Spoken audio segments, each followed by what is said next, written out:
নমস্কার দর্শক বন্ধুরা, আজ আমি চলে এসেছি একটা ঝালমুড়ির মশলা রেসিপি নিয়ে। তো আপনারা তো অনেকেই ঝালমুড়ি বাড়িতে বানিয়ে খান, তা মশলার রেসিপিটা আমি আজকে আপনাদেরকে বলবো।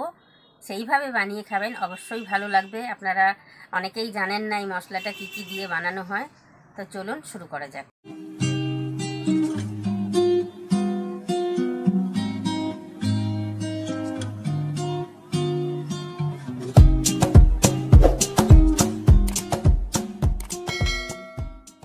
আচারটি বানানোর জন্য লাগবে এক টুকরো আদা, 3টে কাঁচা লঙ্কা, ধনেপাতা।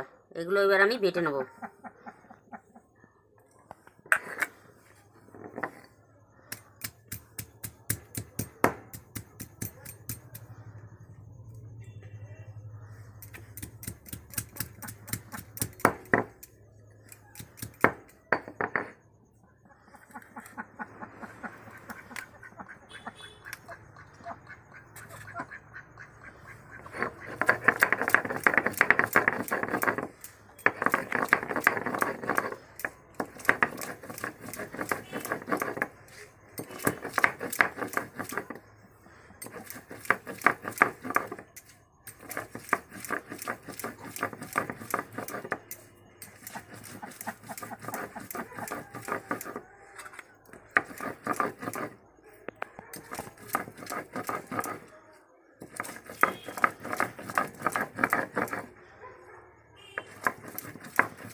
মশলাটা আমার বাটা হয়ে গেছে, এবার তুলে নেব।